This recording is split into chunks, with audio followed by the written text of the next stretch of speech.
Assalamualaikum warahmatullahi wabarakatuh. Waalaikumsalam warahmatullahi wabarakatuh. Selamat datang di podcast pertama kami, podcast yang memberikan perbincangan mengenai pendidikan dan inspirasi.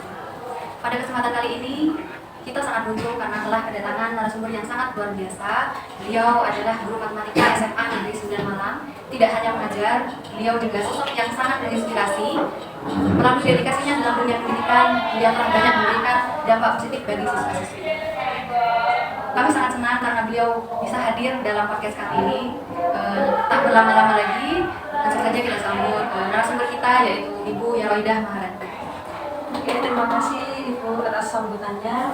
Terima kasih Ibu telah menyempatkan hadir dalam podcast kami. Ya. Ibu Rani, kalau kita berbicara mengenai proses pembelajaran yang efektif, ya, tentunya salah satu hal penting itu menentukan tujuan. Bagaimana Bu Rani dalam menentukan tujuan pembelajaran supaya nantinya siswa dapat mencapai tujuan pembelajaran yang Bu Rani buat. Oke, Ibu Erli, terima kasih atas pertanyaan pertamanya. Untuk tujuan pembelajaran itu sangat kita perlukan di dalam kegiatan pembelajaran di kelas. Tujuan pembelajaran sendiri itu sebenarnya diperoleh dari capaian pembelajaran. Dari capaian pembelajaran kita telaah, kita jabarkan yang terdiri dari kompetensi dan materi akan menjadi tujuan pembelajaran. Kemudian tujuan pembelajaran itu kita susun secara runut. Nah, itu nanti akan terbentuk alur tujuan pembelajaran yang nantinya yang kita terapkan pada pembelajaran di kelas untuk peserta didik. Jika dilihat dari tujuan pembelajaran yang Bu Rani buat, bagaimana posisi kemampuan peserta didik? Apakah ada perbedaan yang signifikan antara peserta didik yang satu dengan peserta didik yang lain? Oke, untuk posisi peserta didik itu sendiri, jelas mereka itu sebagai pembelajar, sebagai audiens di sini ya, berdasarkan prinsip ABCD. Masih ingat dengan prinsip ABCD? Insya Allah masih ya. A itu audiens, di mana audiens itu salah satunya yaitu peserta didik. Kemudian yang kedua behavior itu sikap tentang perilaku peserta didik. Kemudian yang ketiga C itu kondisi saat di dalam kelas. Kondisinya kita harus fleksibel walaupun kita punya rencana pembelajaran, tapi kita juga menyesuaikan situasi yang ada di dalam kelas, tetap berpedoman terhadap TP, tujuan pembelajaran. Dan yang D, degree itu adalah tingkatan atau mengukur kemampuan minimal peserta didik. Jadi posisi mereka sebagai audiens peserta dalam pembelajaran, di mana mereka nantinya akan mengikuti alur kegiatan pembelajaran sesuai yang diberikan oleh pengajarnya. Kemudian mungkin ada pendekatan dari Bu Rani sendiri, pendekatan untuk mencapai tujuan pembelajaran. Oke, jadi jelas di dalam kegiatan belajar mengajar kita tentunya perlu pendekatan terhadap peserta didik. Nah, pendekatan peserta didik ini kalau dalam materi matematika ya Bu ya, itu biasanya kita menggunakan pendekatan berbasis pemecahan masalah. Itu lebih efektif dan lebih efisien untuk pembelajaran di kelas yang dihadapi oleh peserta didik. Jadi menggunakan pemecahan masalah, pendekatan berbasis masalah. Untuk unjuk kinerjanya sendiri Bu, karena dari 6 unjuk kinerja itu yang paling relevan dan menurut Bu Rani paling efektif itu menggunakan apa?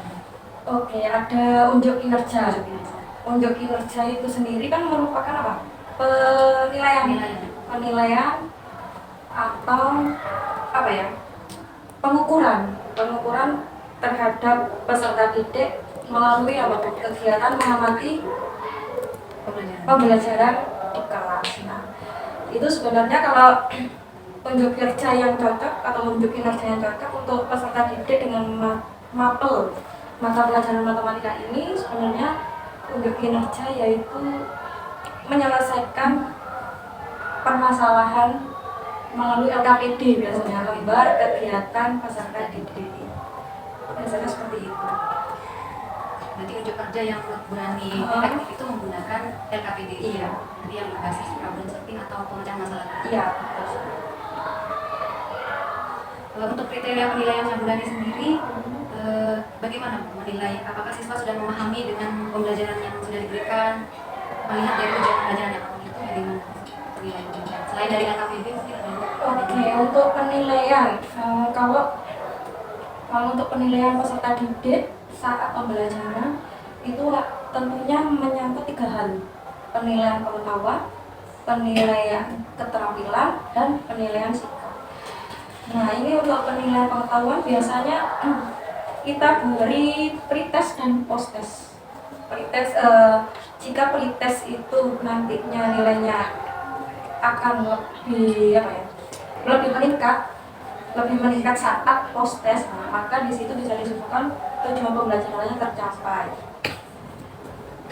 Kemudian itu termasuk penilaian formatif ya, penilaian formatif atau dalam hal ini adalah posttest. Jadi jika nilai posttest itu lebih dari nilai pretest, maka bisa dikatakan bahwa tujuan pembelajaran kita di dalam kelas sudah tercapai. Kemudian yang kedua, keterampilan, penilaian keterampilan. Nah, untuk penilaian keterampilan ini sendiri, ketika mereka unjuk karya atau presentasi bersama dengan kelompoknya, maka itu kita bisa menilai di situ keterampilan hasil karya peserta itu sendiri. Kemudian kalau nilai sikap, nah itu bisa kita nilai selama proses pembelajaran di kelas. Mereka mengikuti proses pembelajaran dari awal sampai akhir itu bagaimana? Nah, kalau di sini proses penilaian penilaian sikap ya, itu bisa dari keaktifan saat diskusi kelompok, kemudian mereka aktif dalam menanggapi, memberikan masukan, memberikan saran, ide, atau bahkan menyimpulkan. Nah, itu kita bisa menilainya dari penilaian sikap. Nanti penilaian yang sudah digunakan nilai 3 ya. Ada pengetahuan, penilaian keterampilan dan juga sikap. Mohon maaf Bu Rani, mohon izin untuk melanjutkan pertanyaan mengenai who the student. Ya, silakan. Baik, Bu Rani, saat mengajar bagaimana cara Ibu mengubah pemikiran peserta didik untuk melibatkan mereka dalam ide-ide besar dan memastikan mereka melakukan unjuk kinerja yang baik? Oke, ya itu tentunya upaya-upaya yang perlu dilakukan. Yang pertama, kita harus bisa menarik perhatian dan fokus dari peserta didik. Kemudian yang kedua, kita juga harus bisa melibatkan peserta didik dalam mengikuti pembelajaran aktif di kelas. Kemudian bagaimana mereka supaya muncul ide-idenya, maka kita berikan apresiasi kepada peserta didik berupa pujian ketika mereka melakukan kegiatan-kegiatan positif di dalam kelas. Sehingga upaya 1, 2, 3 tadi jika sudah kita lakukan, maka otomatis peserta didik itu kan merasa aman, merasa nyaman, dan tentunya merasa senang dalam pembelajaran. Nah, kalau sudah peserta didik itu masuk ke dalam pembelajaran kita, maka kita beri pertanyaan-pertanyaan memantik, pertanyaan pancingnya yang arahnya nanti akan membuat peserta didik itu untuk meningkatkan proses bernalar kritisnya, sehingga tanpa mereka sadari mereka akan memberikan ide-ide kreatifnya, aktif, kreatif, serta inovatif untuk dirinya bahkan untuk teman-temannya. Itu harapannya seperti itu. Ya, baik Bu.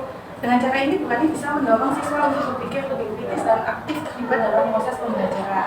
Selanjutnya, dalam kelas ada kalanya kita perlu situasi yang tepat agar ide besar bisa menarik perhatian siswa. Menurut Bu Rani, situasi apa yang dapat melibatkan peserta didik untuk membuat ide-ide tersebut langsung menarik dan konkret bagi mereka? Oke, tentunya tidak lepas dari media pembelajaran yang kita buat. Kemudian bahan ajar yang menarik, konten materi yang sifatnya kontekstual gitu ya. kemudian apa lagi? Kesepakatan kelas juga perlu untuk ketertiban anak-anak. Yang jelas intinya adalah kita mengharap bagaimana caranya peserta didik kita itu tertarik dengan pembelajaran kita, tentunya bisa melewati konten yang kontekstual, kemudian media pembelajaran menarik dan lain sebagainya. Setelah itu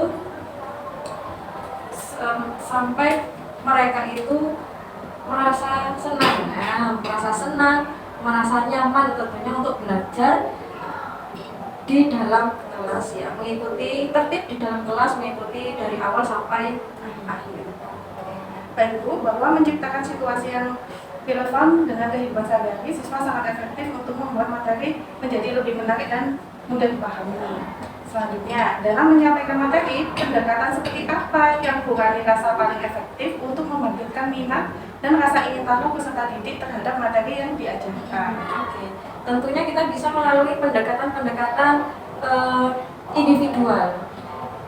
Jelas menggunakan pembelajaran berdiferensiasi, baik itu pembelajaran berdiferensiasi konten, kemudian pembelajaran diferensiasi proses, dan pembelajaran berdiferensiasi produk. Nah, itu kita sesuaikan dengan kebutuhan dari peserta didik.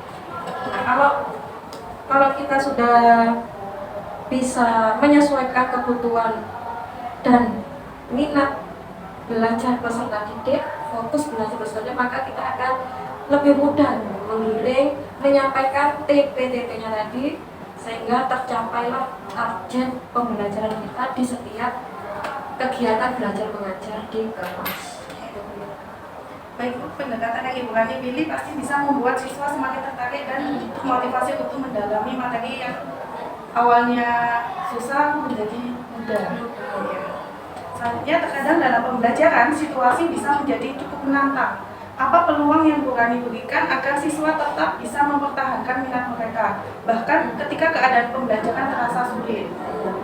Oke, jadi sebelum kita mengajar tentunya kita punya gambaran umum untuk kegiatan pembelajaran yang akan kita lakukan di dalam kelas beserta target tujuan pembelajarannya. Nah, bagaimana kalau ketika situasi di dalam kelas itu mengakibatkan kita harus menyesuaikan dengan situasi di kelas? Ketika kita punya rencana pembelajaran sudah dirancang bagus, sehingga ketika real di lapangan maka berbeda bagaimana? Nah, sehingga kita harus fleksibel, kita sesuaikan pembelajaran kita sesuai kondisi di dalam kelas tersebut. Tetap walaupun kita fleksibel, tetap tujuannya, target pembelajarannya juga harus tercapai, karena itu merupakan hal yang perlu dituntaskan oleh peserta didik selama pembelajaran di sekolah. Di situasi yang berbeda, Bu Rani bisa menyesuaikan saat di kelas dengan tujuan harus dicapai. Baik. Selanjutnya, tentunya ada hambatan tertentu dalam pembelajaran. Apa saja hambatan yang paling sering juga ditemui yang menyebabkan siswa ragu untuk mengambil resiko, berpikir kritis, atau bahkan mempertanyakan hal-hal yang mereka pelajari? Iya, tentunya jelas di dalam kelas itu ada hambatan-hambatan. Contohnya, kalau kita bisa menemukan hambatan itu, ada siswa yang kurang aktif di dalam kelas, itu salah satu hambatannya. Kemudian ada juga peserta didik yang bosan di dalam kelas sehingga dia bermalas-malasan. Nah, sampai ada juga yang sayang sekali bahwa jika ada siswa di situ atau peserta didik di situ kurang niat untuk belajar. Nah, ini yang sangat berat sekali di sini hambatannya, karena solusinya ya salah satunya kita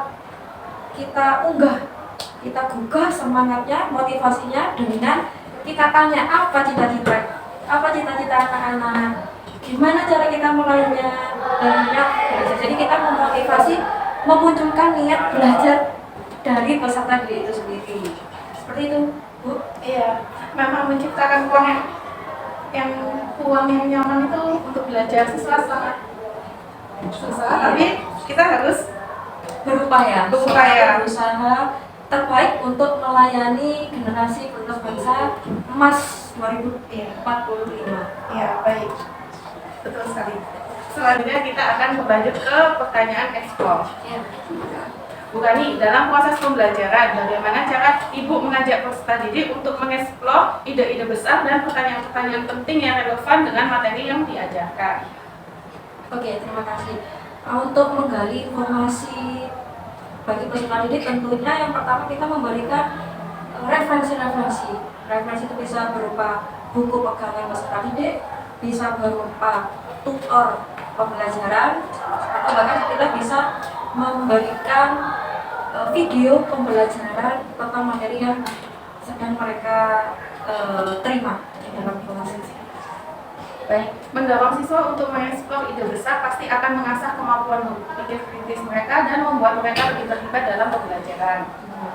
Kemudian, kegiatan belajar apa yang Bu Kani anggap paling efektif untuk memungkinkan siswa mencapai penampilan kemampuan puncak mereka? Apakah ada pekerjaan rumah atau pengalaman di luar kelas yang mendukung kegiatan belajar? Oke, untuk pembelajaran peserta didik terkait dengan mengembangkan skill atau kemampuannya dengan perolehan pengetahuan-pengetahuan yang sudah mereka miliki, itu saya rasa bisa dengan menggunakan proyek pembelajaran. Nah, proyek pembelajaran ini bisa dikerjakan di luar pembelajaran, saat di luar sekolah, itu bisa dengan dengan bersosialisasi, dengan bekerja sama, bisa berkelompok, bekerja sama dengan teman sebayanya, bekerja sama dengan orang tuanya, atau bahkan bekerja sama dengan saudaranya, kakak atau adiknya. Nah, saya rasa bisa itu untuk menambah menambah kemampuan mengembangkan diri peserta didik melalui proyek kegiatan di luar kelas, di luar sekolah. Baik, kegiatan yang Ibu Kani pilih sangat relevan. Memberikan pengalaman di luar kelas memang dapat memperdalam pemahaman siswa dan membantu mereka mengaplikasikan teori di dalam praktek. Ya, contohnya kalau dalam permasalahan kontekstual ini tentang matriks ya, misalkan di rumah ibu mau merayakan hari ulang tahun kakak dan adiknya, ibu ingin membuat kue tart misalkan. Nah, bahan-bahannya pasti ibu membutuhkan bahan telur atau telur dan mentega misalkan untuk membuat kue tart tersebut. Yang akan dibuat ibu 2 kue tart untuk kakak dan kue tart untuk adik. Nah, otomatis kue tart untuk kakak ukurannya lebih besar dari ukuran kue tart untuk adik. Misalkan seperti itulah. Jadi kebutuhan untuk membeli bahan-bahan tadi berupa telur atau telur dan mentega tadi, berapa kilo, berapa banyaknya yang dibutuhkan, itu juga bisa diterapkan dalam pekerjaan proyek anak-anak di luar sekolah.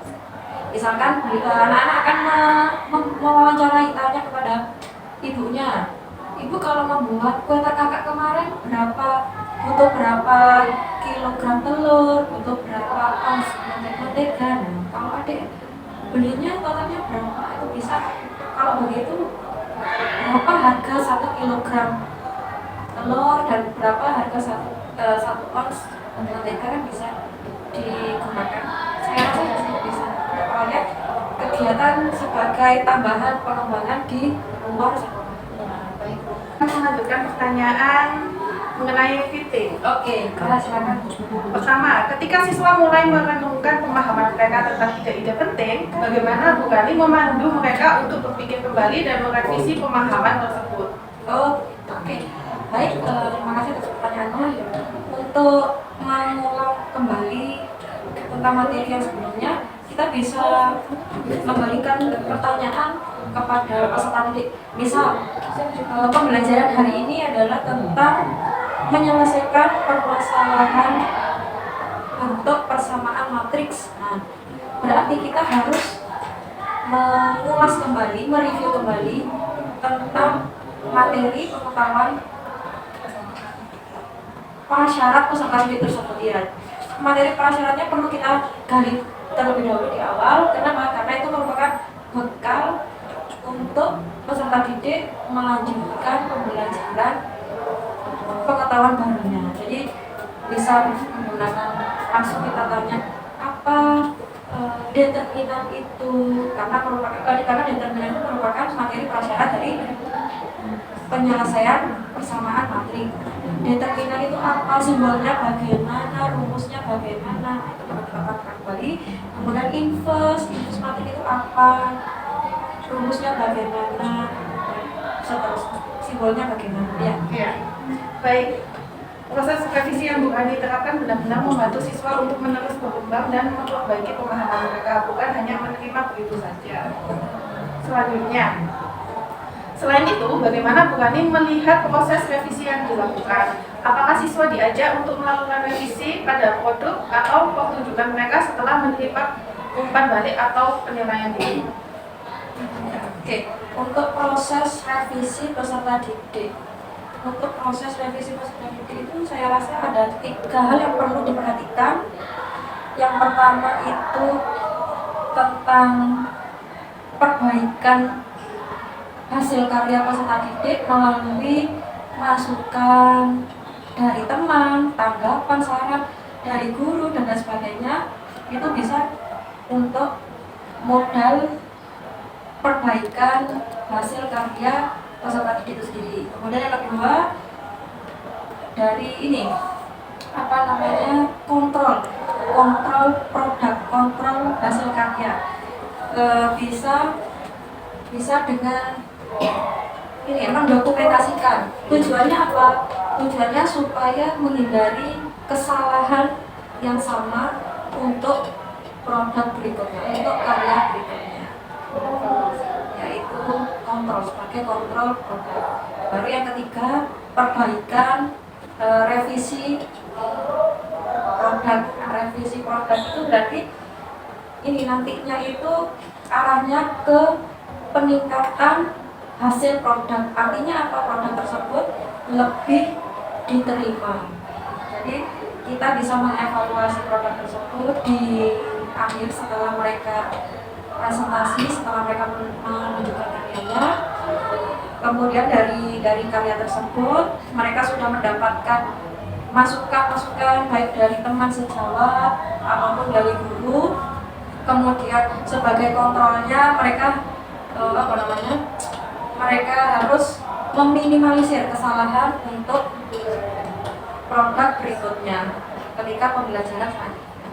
Kemudian yang ketiga, hasilnya ada peningkatan untuk berikutnya itu ada peningkatan produk, peningkatan hasil karya dari peserta didik, baik itu pengetahuan, berarti pengetahuan semakin bertambah, semakin meningkat, keterampilan mereka semakin terampil, semakin ada inovasi baru, keterampilan, dan ada peningkatan sikap. Sikap berarti yang tadinya kurang baik, bagaimana kalau kita lebih meningkatkan lagi sikapnya, misalkan ya lebih sopan, lebih menghargai temannya, cara menyampaikan pendapatnya, cara menanggapi, bagaimana kalau setuju, bagaimana kalau tidak sebagainya. Saya rasa itu juga penting untuk pembelajaran peserta didik di dalam proses. Revisi ini sangat efektif dengan memberikan kesempatan untuk perbaikan setelah umpan balik. Siswa bisa belajar dari kesalahan mereka dan memperbaiki kinerja mereka. Iya. Selanjutnya Bu, pertanyaan terakhir. Masih ada ya? Ya, bagaimana Bu Ani mendorong siswa untuk merefleksikan pembelajaran dan kinerja mereka, serta bagaimana hal itu dapat membantu mereka dalam proses perbaikan diri? Oke, untuk membantu proses perbaikan diri peserta didik, mungkin bisa menggunakan refleksi pembelajaran. Ada refleksi pembelajaran, ada penilaian diri sendiri, dan penilaian sejawatnya. Saya rasa dari itu mereka bisa mengintrospeksi, mengevaluasi diri, merefleksi diri. Oh ternyata kelebihan saya di sini, oh ternyata kekurangan saya di sini. Maka harapannya akan belajar dari kesalahan-kesalahan untuk selanjutnya lebih baik dari sebelumnya. Baik, refleksi diri sangat penting ya Bu Ani sekali. Dengan cara ini siswa bisa melihat kemajuan mereka sendiri dan memahami area yang perlu diperbaiki untuk pengembangan lebih lanjut. Ya. Baik, terima kasih Bu Rani atas kehadirannya di podcast kami. Sebelumnya saya mohon maaf dan minta izin ingin mempertanyakan sesuatu hal yang berkaitan dengan pembelajaran untuk kelanjutan dari teman saya. Baik, untuk yang pertama saya akan menanyakan mengenai exhibition dan evaluasi. Exhibition itu ada sebuah unjuk kerja. Kalau menurut Bu Rani itu bagaimana sih cara Bu Rani untuk memberikan sebuah unjuk kerja bagi peserta didik yang bisa memaksimalkan dari kegiatan pembelajaran peserta didik tersebut? Oke Pak, terima kasih atas pertanyaannya. Pertanyaan bagus sekali. Jadi untuk unjuk kerja peserta didik pada matematika ini kita bisa menggunakan LKPD, ya, menggunakan LKPD lembar kerja peserta didik yang tujuannya untuk menggali keterampilan, menggali sikap positif dari anak-anak, bahkan sampai menggali peningkatan pengetahuan mereka. Jadi LKPD kan juga terdiri dari konten-konten. Dari konten-konten yang ada pada LKPD kita bisa mengecek pemahaman peserta didik. Kemudian dari keterlibatan aktif peserta didik dalam memberikan ide, kemudian saling diskusi, kemudian mengambil keputusan saat menyelesaikan permasalahan, bahkan menyimpulkan. Nah, itu juga bisa kita ambil nilai di situ terkait tentang sikap peserta didik. Dan yang ketiga, ketika peserta didik itu tunjuk karya presentasi di depan kelas, tampil di depan kelas presentasi karyanya, itu juga kita bisa melihat keterampilan dari peserta didik ya dalam menyajikan hasil karyanya. Gitu Bapak, menurut saya seperti itu. Seperti itu ya Bu ya. Nah, kalau untuk setelah selesai melaksanakan pembelajaran biasanya kita melaksanakan sebuah refleksi pembelajaran nih. Benar. Itu yang digunakan sebagai bahan evaluasi dari peserta didik maupun guru. Iya. Bagaimana cara Bu Rani untuk melibatkan peserta didik untuk merefleksi hasil pembelajaran yang digunakan sebagai Bu Rani untuk bahan evaluasi di pembelajaran selanjutnya? Oke. Untuk berarti dalam ini terkait refleksi guru. Nah, kalau refleksi guru kita bisa menggunakan umpan balik kepada peserta didik berupa refleksi pembelajaran, yaitu kita bisa menanyakan bagaimana perasaan anak-anak, setelah melaksanakan kegiatan pembelajaran hari ini, senang, bahagia, sedih, atau masih ada kesulitan atau bagaimana. Nah, itu kalau dari rasa yang dirasakan oleh peserta didik setelah mengikuti pembelajaran di kelas, itu juga menurut saya cukup efektif untuk perbaikan pembelajaran berikutnya mau diapakan kelas ini supaya tetap tertib, anak-anak tetap nyaman, dan tentunya tujuan pembelajaran juga tercapai dengan baik. Itu dari segi non kognitif. Kalau dari segi kognitif mungkin kita bisa melihat dari post-test atau penilaian formatif, karena ketika di akhir pembelajaran apakah target tujuan pembelajaran saat itu sudah tercapai atau belum, itu juga bisa kita gunakan sebagai refleksi pemahaman peserta didik. Itu ya. Jadi kalau kita sebagai seorang guru memang harus melibatkan peserta didik aktif dalam refleksi dan sebagai bahan evaluasi nantinya. Kalau untuk selanjutnya ini adalah bagaimana caranya Bu Rani dalam menyusun pembelajaran yang benar-benar siswa itu harus aktif terlibat dalam pembelajaran tersebut. Kita menggunakan cara seperti apa? Oke, supaya melibatkan peserta didik aktif di dalam kelas, tentunya kita memiliki strategi, memiliki pendekatan atau strategi pembelajaran lah itu selain apa ya? Biasanya pakai apa Bu? Nah, biasanya menggunakan pembelajaran berbasis Masalah, problem based learning Bu ya? PBL ya, PBL. Baik, untuk pertanyaan selanjutnya Bu Rani, saya mau bertanya tentang bagaimana cara Bu Rani untuk mengatur sebuah pembelajaran di mana peserta didik itu benar-benar aktif terlibat dalam pembelajaran tersebut. Oke, terima kasih atas pertanyaannya. Supaya peserta didik itu aktif di dalam kelas di saat pembelajaran, maka kita perlu strategi pembelajaran yang cocok, yang berdiferensiasi, yang menyesuaikan kebutuhan peserta didik. Tentunya itu didukung oleh media pembelajaran yang menarik, bahan ajar yang kontekstual, kemudian referensinya KPD ya, KPD atau referensi bahan ajar dan KPD yang menarik. Saya rasa yang menarik, yang jelas, ada petunjuk instruksi yang jelas untuk peserta didik, maka mereka akan aktif. Iya, yang penting awal pembelajaran itu kita adakan kesepakatan kelas supaya tertib dulu situasinya. Kalau sudah tertib, maka kita tarik perhatian peserta didik dengan itu tadi media.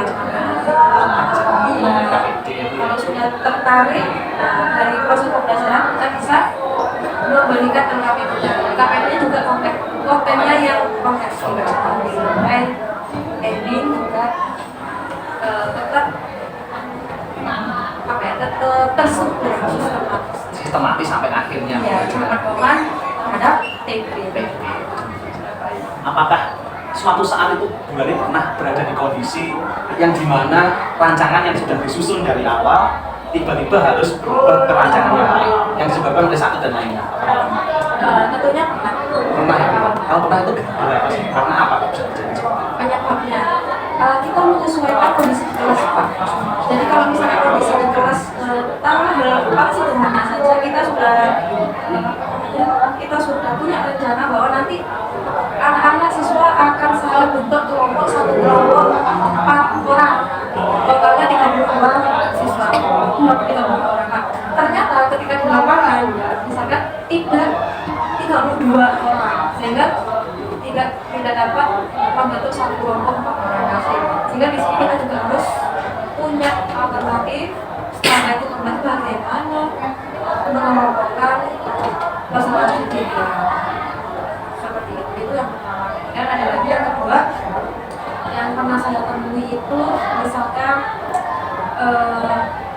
ini materi pembelajaran yang mereka dapatkan itu ternyata sudah ada yang bisa, sehingga kita tambahkan level Kognitifnya ya, level kontennya kita tambahkan, atau bahkan kalau misalnya kita menaikkan level kontennya belum ini, kita beri banyak soal dan soalnya.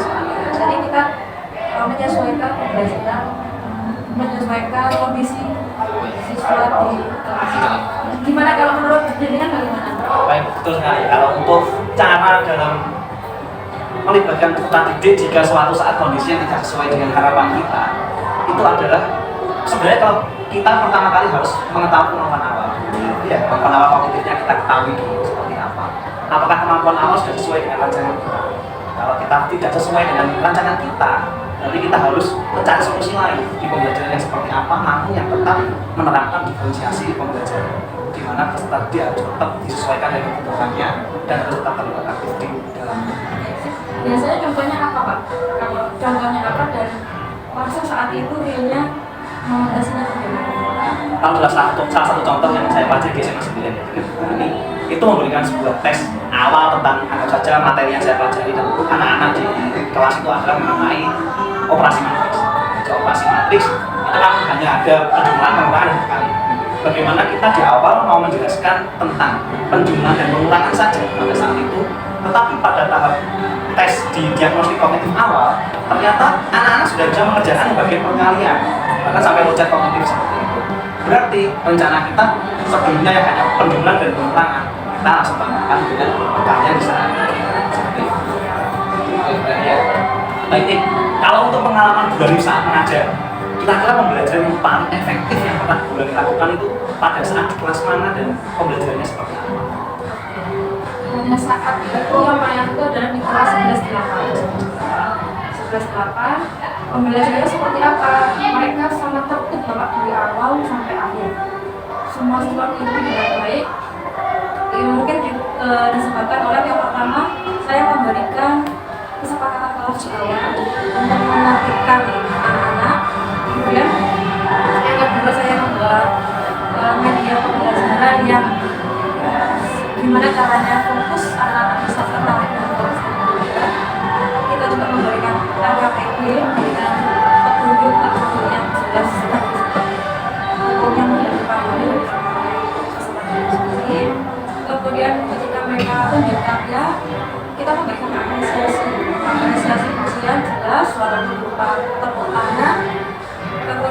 ada juga tambahan apresiasi yaitu berupa reward.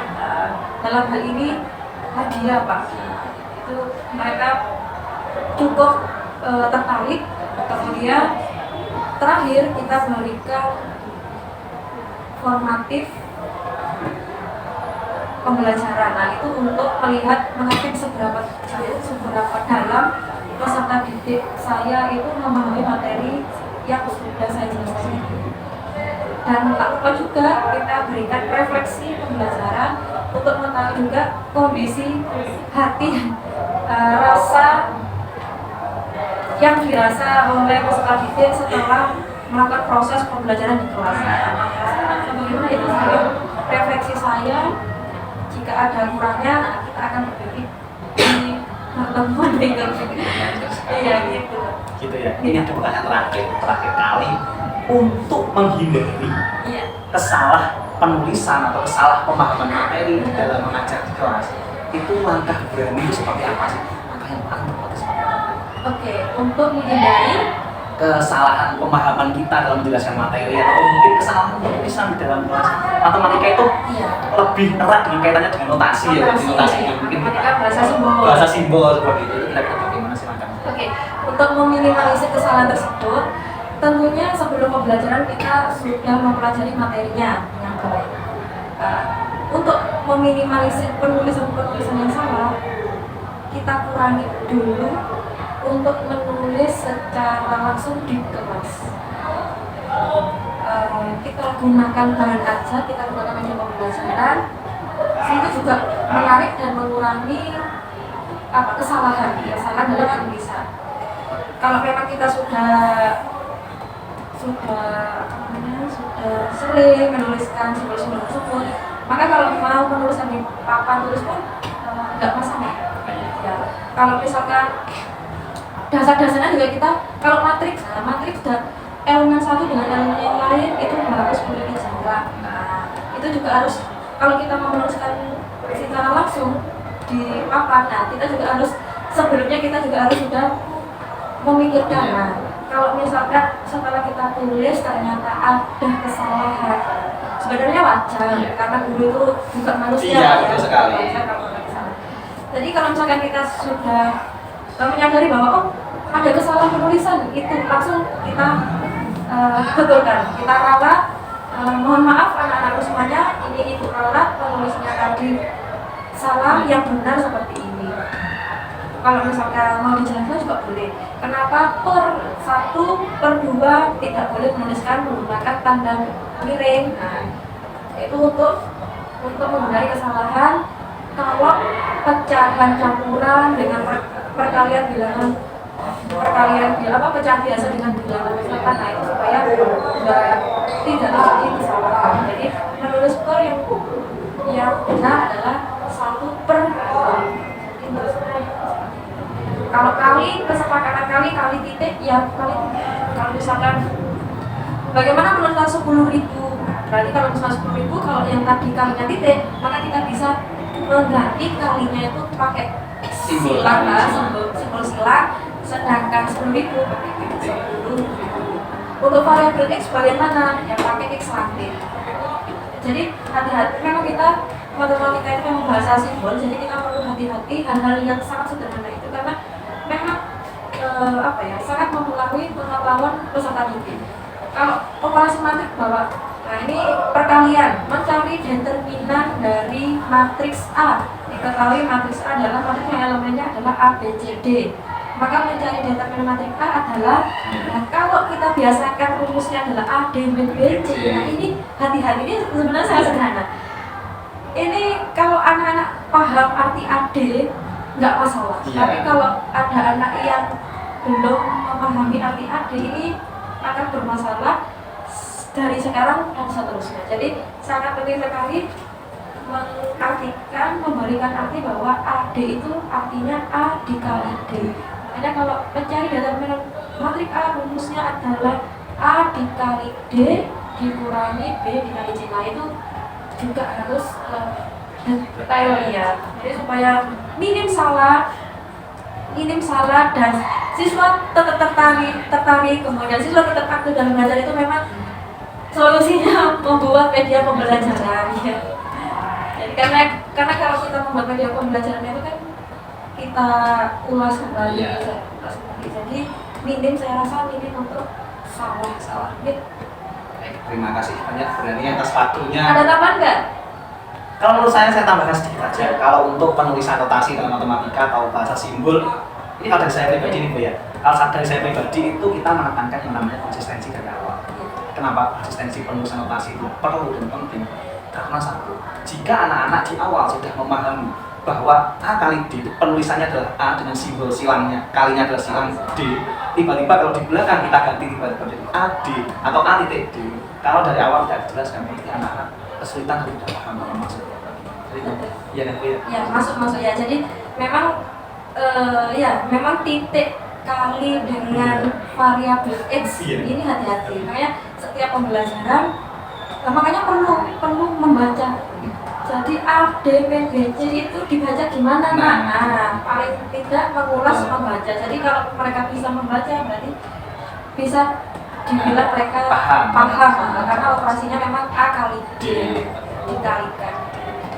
Itu salah satu alternatif untuk meminimalisir kesalahan. Kemudian yang kedua ada gimana nak, apakah ada pengalaman hari ini ya melibatkan peserta didik juga untuk anak-anak kira-kira teliti nggak, fokus nggak, kritis nggak, itu juga perlu sekali kita tanyakan pada anak-anak ya. Terima kasih banyak Dani atas waktunya.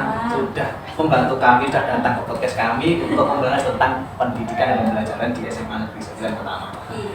Semoga kedepannya Bu Dani tetap menjadi seorang guru yang inspirator, motivator, dan menjadi konselor bagi peserta didik dan semua kalangan itu ya. Jadi saya doakan semoga kita selalu sukses ya. Amin. Terima kasih doanya, doa terbaik pun juga untuk teman. Baik, terima kasih banyak Bu Dani. Baik, kesimpulan yang dapat kita simpulkan dari salah satu guru inspirator kita di SMA Negeri 9 Kota Malang, yaitu Bu Yaroidah Maharani, bahwasanya pembelajaran itu erat kaitannya dengan yang namanya tujuan pembelajaran, di mana sebuah tujuan pembelajaran sendiri didapat dari capaian pembelajaran yang telah ditentukan oleh Kementerian Pendidikan dan Kebudayaan Republik Indonesia. Nah, tujuan pembelajaran sendiri akan erat digunakan untuk kegiatan pembelajaran maupun asesmen yang digunakan dalam pembelajaran nantinya. Untuk penerapan pembelajaran yang paling efektif nih, kira-kira seperti apa menurut Ibu Rani dan kaitannya dengan pembelajaran adalah tentang keterlibatan peserta didik aktif dalam pelaksanaan kegiatan pembelajaran. Jadi untuk Bapak Ibu guru semua ataupun para pemirsa semua yang mungkin akan menerapkan pembelajaran yang berdiferensiasi, yaitu harus melibatkan peserta didik dalam pembelajaran, ataupun kita dapat menentukan pembelajaran yang disesuaikan dengan kebutuhan peserta didik. Pembelajaran, kegiatan belajar dan lain-lain bukan hanya memberikan sebuah materi saja, tetapi kita sebagai fasilitator pendidikan juga harus memberikan sebuah motivasi kepada peserta didik dan meningkatkan pembelajaran peserta didik untuk menjadi lebih baik lagi. Itu saja yang bisa saya sampaikan. Mungkin ada tambahan oleh Ibu Rani, monggo apa yang disampaikan? Terima kasih. Tambahan saya sedikit saja. Tetap semangat dalam melayani generasi penerus bangsa emas untuk mencetak peserta didik yang aktif, kreatif, inovatif, dan terutama berakhlak.